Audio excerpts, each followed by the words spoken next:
आमचा हा व्हिडिओ आपल्याला जर आवडला तर नक्कीच लाईक करा, शेअर करा आणि सबस्क्राईब करा.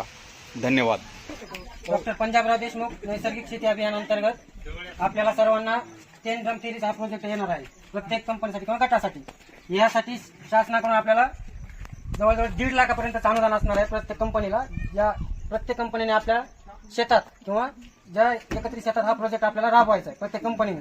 त्यासाठी आपल्याला 10 ड्रम, त्याला 10 ड्रम थेरी असं नाव दिलेलं आहे. यामध्ये 10 ड्रम आपल्याला घ्यायचे. यामध्ये पहिले 5 जे ड्रम आहेत त्यामध्ये आपल्याला ह्युमिक ऍसिड, फॉलिक ऍसिड, जीवाणू आणि पोल्ट्री स्लरी, डिकम्पोजर द्रावण आणि सप्तधान्य स्लरी हे जे 5 द्रावण आहेत, या 5 द्रावणामध्ये जे द्रावण तयार होणार आहे ते द्रावण आपल्याला जमिनीची सुपीकता वाढवण्यासाठी वापरायचं आहे. आणि पुढील जे 5 ड्रम आहेत त्यामध्ये EM2 द्रावण आहे, दशपर्णी अर्क आहे, अमील अर्क आहे, वेमिल अर्क आणि देशिकेल हे जे द्रावण आपण तयार करणार आहोत पुढचे 5 द्रावण हे आपल्याला पिकांची गुणवत्ता वाढवण्यासाठी किंवा कीड रोग हे बुरशी हे नष्ट करण्यासाठी आपल्याला फवारणीसाठी वापरायचे.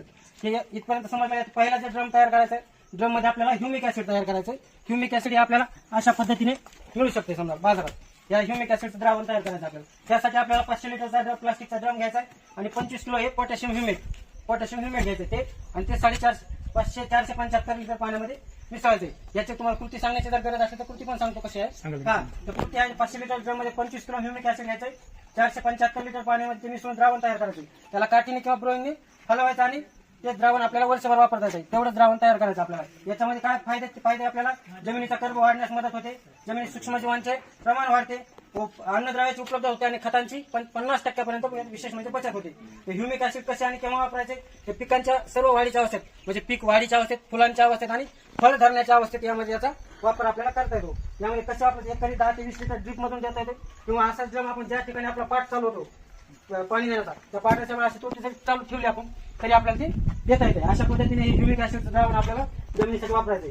त्यानंतर दुसऱ्या ज्या ड्रम मध्ये त्यामध्ये फॉलिक ऍसिड हा सेंद्रिय असा पदार्थ आहे. त्याला कृषी शास्त्रज्ञ ग्रॅमसी फॉलिक ऍसिडला दुसरा सूर्य याच्यासाठी संबोधलंय की त्यामध्ये प्रकाश संश्लेषणाची क्रिया वाढते फॉलिक ऍसिडचं द्रावण तयार केल्यामुळे.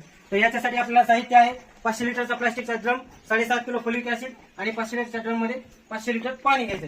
यामध्ये कृती अशी आहे की 7.5 किलो फॉलिक ऍसिड 450 लिटर पाण्यामध्ये मिसळून काठीने ढवळा व त्याचे द्रावण वापरण्यास योग्य होते. शक्यतो जितक्या द्रावणाची आवश्यकता आहे तितकंच द्रावण वापरा. म्हणजे नंतर हे जसं ह्युमिक ऍसिडचं वर्षभर वापरता येतं ते तसं आपल्याला जेव्हा